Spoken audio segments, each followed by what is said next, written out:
Hello, this is Erin with Wisconsin Institute for Healthy Aging, and today I am going to walk you through how to complete a workshop notification form, or WNF.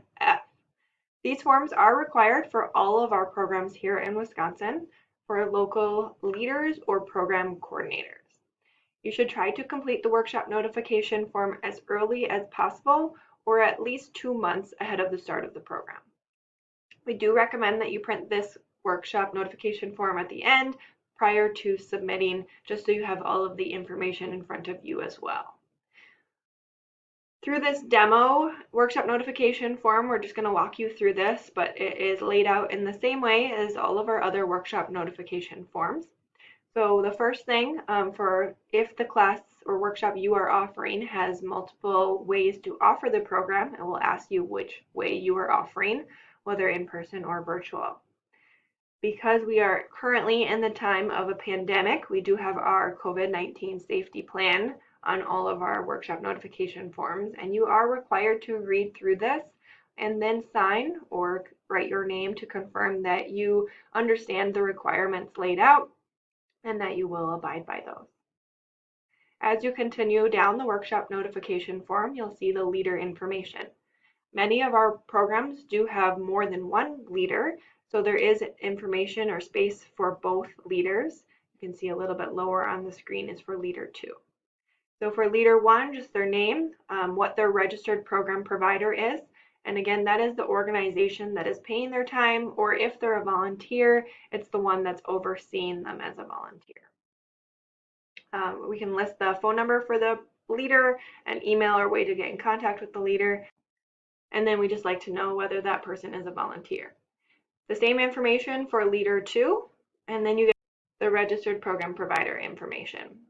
So this is where you would enter the coordinated agency or organization, and then you can provide some contact information for who would be the contact for the program provider. There's a little bit of information about the workshop, specifically who the audience is. So if it's just for selected counties or tribes, if it's open to statewide, or if it's for a private organization, so you don't want it advertised or it's not available to the public.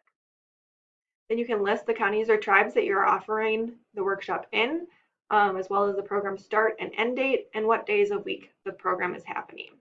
If you're going to be skipping any of the workshops due to holidays or things like that, then we'll have you enter the dates there, and you can list the start and end date time for the workshop there.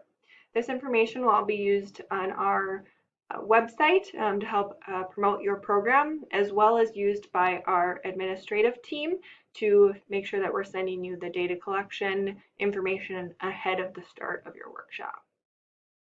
You can click here if the workshop is private and it will not be displayed on the website. And then we like to know what type of facility you're offering the workshop in, if you're holding that in a church or a senior center, etc. If you're offering the workshop for a fee, then we ask that you enter that there. If it's other, you can explain that amount. And then we just want to know who is collecting the registration for the participants.